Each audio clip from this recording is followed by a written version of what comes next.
Assalamualaikum warahmatullahi wabarakatuh. Selamat pagi dan salam sejahtera untuk semuanya. Saya Anies Baswedan menyampaikan pesan ini untuk seluruh warga Jakarta pada hari Minggu 15 Maret 2020. Ibu, Bapak, dan saudara sekalian, kita semua memantau perkembangan situasi COVID-19 di ibu kota. Sejak awal kami tegaskan, jangan panik, tapi juga jangan sekali-sekali menganggap enteng, jangan menganggap ringan atas masalah COVID-19 ini. Kita harus waspada dan kita harus disiplin dalam mengatur interaksi. Pencegahan penularan COVID-19 tidak bisa hanya dilakukan oleh pemerintah. Seluruh warga harus bekerja bersama. Penularan ini terjadi karena interaksi dari orang ke orang. Karena itu kita semua harus ambil tanggung jawab. Kita semua harus terlibat. Kita semua harus mencegah. Pencegahan ini harus dilakukan oleh kita semua. Caranya bagaimana?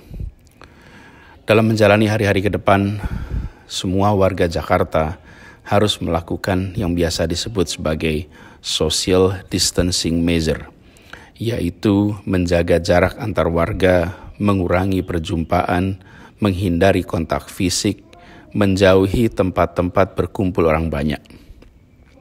Untuk itu, ada beberapa hal yang perlu saya sampaikan dan harap diperhatikan. Ini semua untuk dilaksanakan. 1. Jangan keluar rumah kecuali amat penting. Sebisa mungkin kerjakan pertemuan secara jarak jauh. Jalankan ini dengan serius untuk seluruh anggota keluarga. Selamatkan diri sendiri, selamatkan keluarga, dan itu artinya menyelamatkan orang banyak. 2. Hindari tempat-tempat yang berpotensi jadi wahana penularan. Misalnya kawasan yang penuh pengunjung atau kegiatan yang berdirinya atau duduknya saling berdekatan. 3. Tunda semua kegiatan pengumpulan orang banyak. Walaupun kegiatannya mulia, walaupun kegiatannya baik dan dirasa perlu, tapi jika tidak urgent, maka tunda saja. Misalnya arisan, pengajian, rapat-rapat, majelis taklim, dan sebagainya. Tunda dulu di waktu saat ini sudah bisa terkendali. Yang keempat, terkait dengan kegiatan keagamaan, kegiatan peribadatan. Dalam kondisi seperti saat ini, lakukan kegiatan di rumah saja. Tunda semua kegiatan yang sifatnya bersama-sama sampai kondisi penularan COVID-19 telah terkendali dengan baik. Yang kelima, tunda kegiatan resepsi. Jika resepsi pernikahan memang harus dilaksanakan, maka penyelenggara harus melakukan langkah tegas dan disiplin. Apa itu? 1. Harus ada petugas pemeriksa suhu tubuh para tamu sebelum masuk ruangan acara. Yang kedua, harus ada ruang isolasi untuk tamu yang bila ditemukan tidak sehat bisa diantarkan ke ruangan itu. 3, harus ada hand sanitizer di pintu masuk dan pintu keluar. Dan keempat, tidak boleh ada jabat tangan, lakukan interaksi secara tanpa bersentuhan. Saya berpesan kepada semua penyelenggara acara pernikahan, prosedur itu harus dilaksanakan dengan disiplin. Jangan merendahkan risiko penularan. Keenam, saya mengajak kepada para orang tua untuk mengingatkan anak-anak agar tidak bepergian.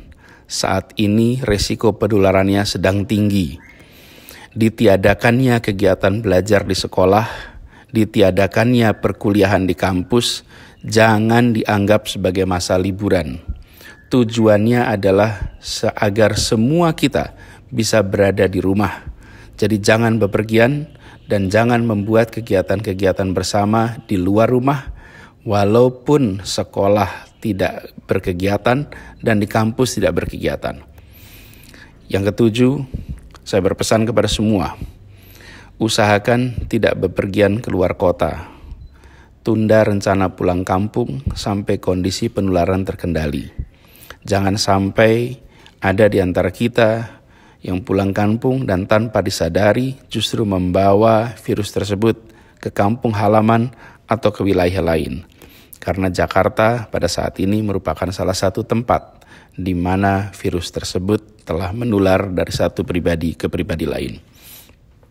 Ibu, bapak, dan saudara yang saya hormati, ada 3 hal amat penting untuk dikerjakan oleh setiap pribadi kita dan harus dikerjakan oleh semua kita, yaitu 1. Cuci tangan dengan sabun secara rutin dan sesering mungkin. 2. Hindari berjabat tangan atau bercium pipi dan gunakan metode lain untuk saling bersapa tanpa harus bersentuhan. 3. Gunakan masker jika flu atau batuk dan pastikan bila batuk atau bersin maka tutupi mulut dan hidung dengan tisu atau dengan lipatan siku tangan. Kita semua harus sadar bahwa COVID-19 itu tidak terlihat, tapi bukan berarti tidak ada. Maka laksanakan social distancing measure yang tadi saya sebutkan, yaitu menjaga jarak interaksi antar warga secara amat disiplin. Kedisiplinan adalah kunci, dan dalam masa-masa wabah seperti ini, jangan sungkan untuk menjaga jarak sosial. Itu dilakukan demi menjaga kebaikan kita semua, demi menjaga keselamatan kita semua. Dan jika ada di antara kita yang merasakan gejala serupa COVID-19 atau pernah terpapar pada orang atau pernah mendatangi wilayah yang terjangkit COVID-19, harap hubungi 112 atau kontak melalui WhatsApp di nomor 0813 8837 6955. Demikian pesan ini disampaikan untuk jadi perhatian, untuk dilaksanakan dengan sebaik-baiknya, dengan rasa disiplin dan penuh tanggung jawab. Tindakan disiplin setiap kita bisa melindungi diri sendiri, bisa melindungi keluarga, tetangga, kolega, dan masyarakat semua. Ibu, bapak, dan saudara yang saya cintai, insya Allah kita semua akan bisa melewati masa penuh tantangan ini dengan baik. Semoga kita semua diberikan kekuatan, diberikan kesehatan, terlindungi dari penyakit ini, dan insya Allah kita bisa kembali berkegiatan seperti semula. Terima kasih. Assalamualaikum warahmatullahi wabarakatuh.